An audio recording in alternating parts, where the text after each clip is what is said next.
Okay, here we go. I have scheduled a game of Monopoly with some of my friends. I'm a big board game guy, big board game geek even. I collect a lot of games and I have dozens of Monopolies. I've played it, I don't even know how many times. But I'm playing with some people I've never played with before. And prior to scheduling this game of Monopoly, we were talking about the lack of strategy in Monopoly. So, what I'm going to do today is I'm going to talk to the Claude AI chatbot. It's a chatbot I haven't used on this channel yet before. And I'm going to ask Claude to give me a new house rule for the game of Monopoly that will make it more strategic and less dependent on random good luck dice rolls. So let's go see what Claude has for great ideas on improving the game of Monopoly.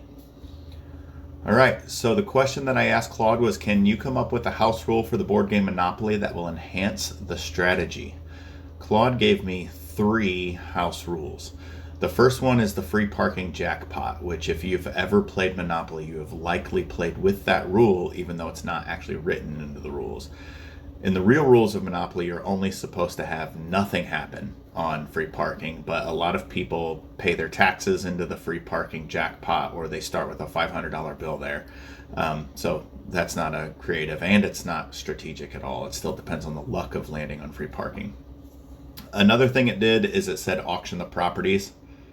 That's in the rules already. It's not a house rule. And then this one I've never heard of before. It said to remove all of the advance to go cards from the deck. I still think that leaves it random roll, but it maybe reduces it a little bit. That's what Claude is suggesting. And then the last one is to limit the total number of houses to 32.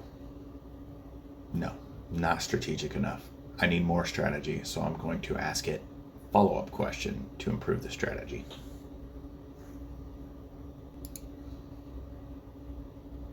Okay, so here we go with the follow-up question, asking for more rules that reduce the chances of winning on luck. The first suggestion Claude made was to bid for the turn order. I play another game called Risk Europe where you bid for the turn order to see who goes first. You drop a certain amount of money and whoever pays the most money goes first. I think that is a great idea and we'll use that.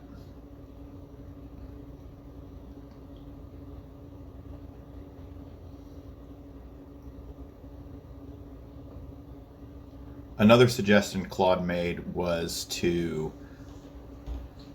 limit the amount of properties that every person can own or the amount of properties that can be purchased. It increases the competition for what properties are out there. I intend to have 6 people playing in my game of Monopoly, so I don't need to reduce the number of properties. I suppose if you were playing with 2, 3, or 4 people, that would be a good idea. It would help make the negotiation of the game a bigger deal, but with 6 people in the game, it's already going to be a pretty big deal. We're going to have to wheel and deal in order to progress the game, or the game will last weeks. Claude suggested a third rule I've never heard of before, which was to incorporate depreciation fines. So if you don't build evenly across your properties, you put, for example, 3 on Boardwalk and only 2 on Park Place, then you must pay a depreciation fine to the bank on your undeveloped property. I think if that depreciation fine was anything significant, you would just build the extra house, so I don't dig it. Okay, I think I've got the rules we're going to play with. First of all, we're going to incorporate property contracts. This was another great idea that the Claude AI chatbot threw at me that I've not heard of before. You can take out loans at a 10% interest rate. Why is that useful? It's because of the next rule. The next rule is we're going to half all the money. You start with half the money. When you pass go, you get half the money. When you pay taxes, you pay half the money. Rent's half the money. Buying houses is half the money. Everything in the game is half the money except the price of the property. That's still going to stay full price. It's going to make what you buy and sell far more strategic. When you take out loans, far more strategic. And your ROI is going to be a little bit slower, which is going to make every decision you make more important. In this game, maybe nobody buys Baltic. We're also going to allow the selling of property back to the bank. You would get 50% of the purchase price if you sell it back to the bank. That's different than a mortgage. and that the mortgage, you would pay back 10% of that to buy it back. In this case, if you sell it back to the bank, it goes back to the free market. Okay, so quick recap of the new house rules we're going to play Monopoly with the next game night. We're going to bid for our turnover. You spend a certain amount of money to be able to go first, because everybody knows whoever goes first has the best chance of buying property. We're also going to half all of the money that cash flows in the game. So it'll be half on the incomes and it'll be half on the expenses, except for purchasing property.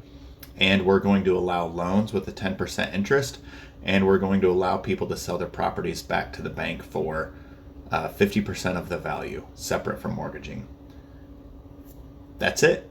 I think we're in for a fun night with our 6-player Monopoly game. Looking forward to it. And good job for the Claude AI to come up with all these new rules.